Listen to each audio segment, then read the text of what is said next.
आज से 11th class का भी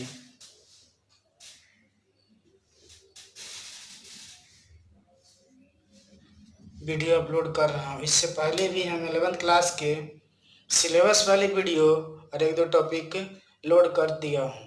आप उसको खोल कर चैनल में देख सकते हैं। फिर से एक बार सिलेबस आपको मैं गिना देता हूँ कि 11th क्लास में क्या सिलेबस होता है और क्या क्या टॉपिक पढ़ना है। उसके बारे में एक बार मैं फिर से बता देता हूँ, अर्थात याद पढ़ा देना चाहता हूँ कि कौन कौन से चैप्टर हैं। तो यहाँ सबसे पहले सारे चैप्टर कोशिश करूँगा इतना ही में इंक्लूड हो जाए। तो पहला चैप्टर का नाम मैं लिख रहा हूँ IUPAC नामाकरण।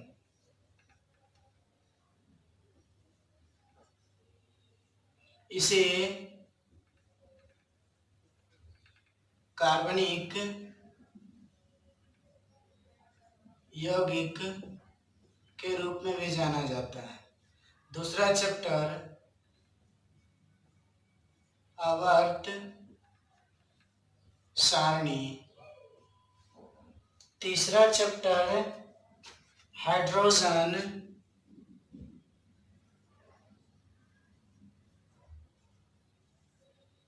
चौथा चैप्टर पी ब्लॉक के तत्व। पांचवा चैप्टर एस ब्लॉक के तत्व। छठा चैप्टर रासायनिक साम्य। सातवां चैप्टर आयनिक साम्य। आठवां चैप्टर परमाणु संरचना।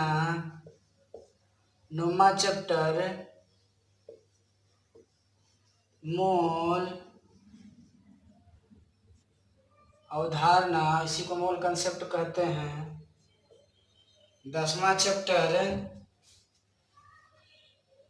ऊष्मागतिकी।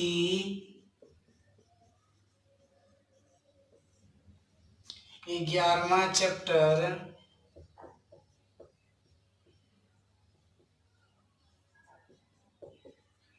द्रव की अवस्था। 12वां चैप्टर समावयवता।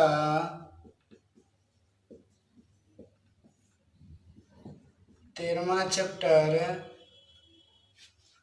रासायनिक बंधन।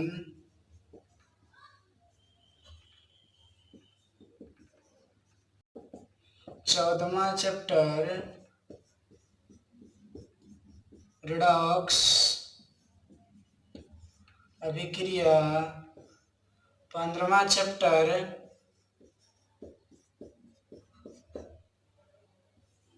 पर्यावरण रसायन।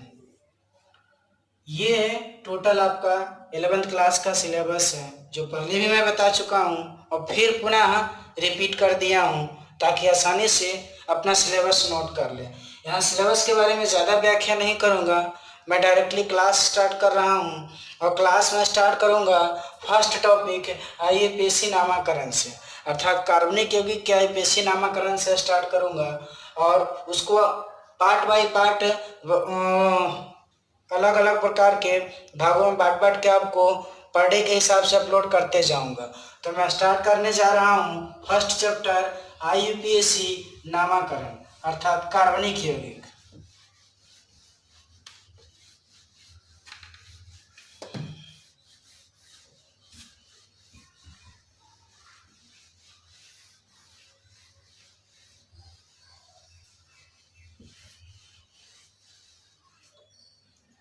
तो कार्बनिक यौगिक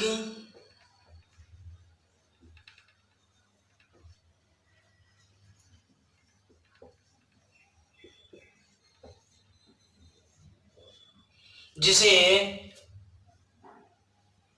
ऑर्गेनिक ORGA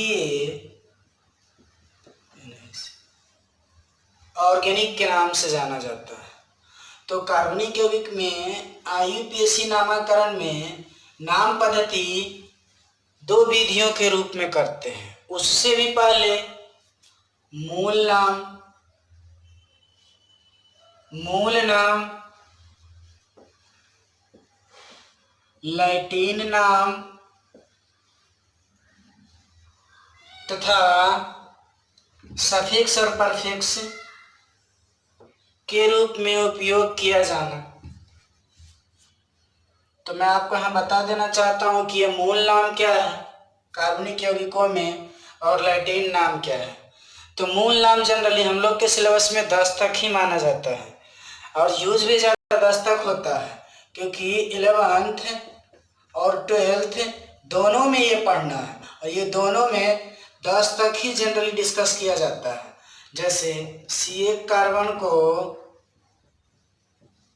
मिथ कहा जाता है, C2 कार्बन को मूल नाम में इत कहा जाता है, C3 कार्बन को मूल नाम में प्रोप कहा जाता है, C4 कार्बन को मूल नाम में ब्यूट कहा जाता है, C5 कार्बन को मूल नाम में पेंट कहा जाता है, C6 कार्बन को मूल नाम में हेक्स कहा जाता है।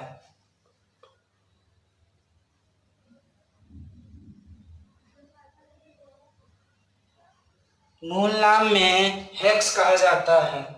C7 कार्बन को मूल नाम में हेप्ट कहा जाता है, C8 को ऑक्ट, C9 को नून और C10 को डेक के रूप में जाना जाता है। यहाँ C9 और C10 को डेक के रूप में जाना जाता है। तो एक बार फिर से मैं थोड़ा सा आप लोगों को इसको रिपीट कर देता हूँ कि C1 कार्बन को मिथ, C2 कार्बन को इथ, C3 कार्बन को प्रोप, C4 कार्बन को ब्यूट, C5 कार्बन को पेंट, C6 कार्बन को हेक्स, C7 कार्बन को हेप्ट और C8 कार्बन को ऑक्ट, C9 कार्बन को नॉन और C10 कार्बन को डेक। जो आपको नहीं दिखाई दे रहा है क्लियरली तो ऊपर कर देता हूँ, C10 को डेक कहा जाता है। ये आपका मूल नाम हो गया। अब लैटिन नाम में C1 कार्बन को अगर एक हो समूह के रूप में तो इसको मोनो कहा जाता है, और 2 हो तो डाई, 3 हो तो ट्राई, 4 हो पेंटा, 4 हो टेट्रा, 5 हो पेंटा, 6 हो हेक्सा, 7 हो हेप्टा, 8 हो ऑक्टा, 9 हो नोना, 10 हो डेका। ये तो लैटिन नाम हो गया। फिर से पुनः मूल नाम पर आते हैं। तो मूल नाम में कुछ और ऐसे वर्ड है जो आगे भी प्रयोग किया जाता है। जैसे C11 हो गया तो लिखते हैं इसको अनडेक, C12 हो गया तो इसको लिखा जाता है डूडेक, अगर इसी प्रकार C13 हो गया तो इसे लिखा जाता है ट्राइडेक।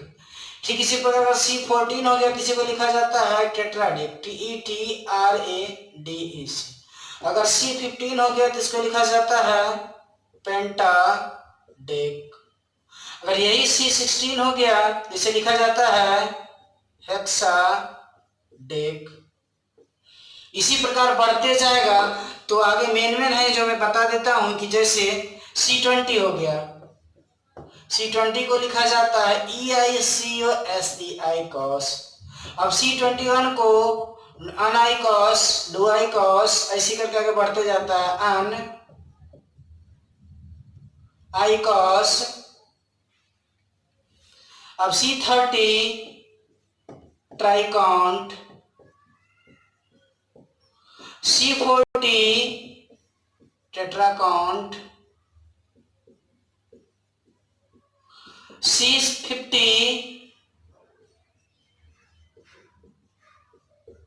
पेंटाकॉन्ट, C60 हेक्साकॉन्ट। ठीक इसी प्रकार मूल नाम में आगे बढ़ते हैं। C70 हेप्टाकॉन्ट। इसी प्रकार आगे बढ़ते हैं। C80 ऑक्टाकॉन्ट, C90 नोनाकॉन्ट एंड C100 को स्पेशल नाम दिया जाता है सेंट, जो जनरली लोग उपयोग करते हैं। C100 को सेंट बोला जाता है। तो ये मूल नाम है लैटिन नाम। लैटिन नाम एक बार फिर से मैं रिपीट कर देता हूँ। C1 को मोनो, C2 को डाई, C3 को ट्राई, C4 को टेट्रा, C5 को पेंटा, C6 को हेक्सा, C7 को हेप्टा, C8 को ऑक्टा, C9 को नोना और C10 को डेका। अब ये मूल नाम और लैटिन नाम का प्रयोग हम नाम लिखते समय करते हैं IUPAC। तो यहाँ जनरली नाम एक तरह का नहीं, दो तरह का करेंगे। एक होगा सामान्य नाम तो दूसरा होगा IUPAC नाम। तो यहाँ सबसे पहले नामकरण को दो भागों में बांटते हैं, विभाजित करते हैं।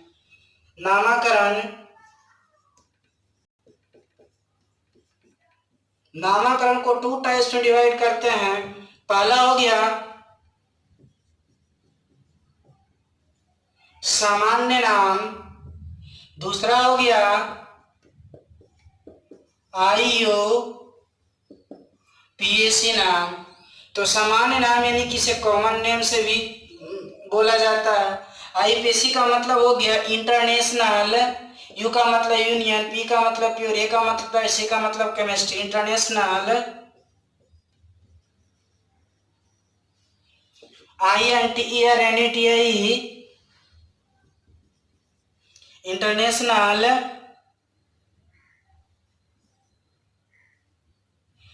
U का मतलब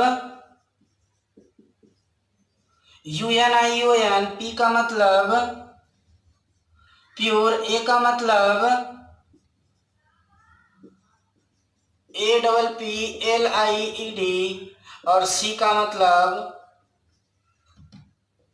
केमिस्ट्री। आपको पता है CHEMISTRY। तो international union pure applied chemistry, यानी कि इसका हिंदी अंतर्राष्ट्रीय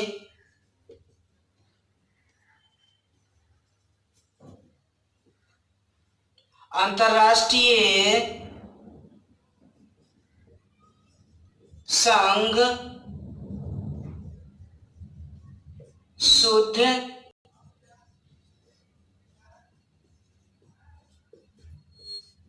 अनुप्रयोग रसायन, यानी कि अंतर्राष्ट्रीय स्तर पर जो उपयोग किया जाता है उसके बारे में व्याख्या किया गया है। विदेश जाने के बाद कुछ इंटरनेशनल नाम से ही केमिकल को खोजा जा सकता है, अन्यथा सामान्य नाम लेने से तो कभी मिलेगा नहीं। इसमें 2 टाइप की व्याख्या करेंगे और दोनों टाइप की व्याख्या बहुत ही ज़्यादा इंटरेस्टिंग है।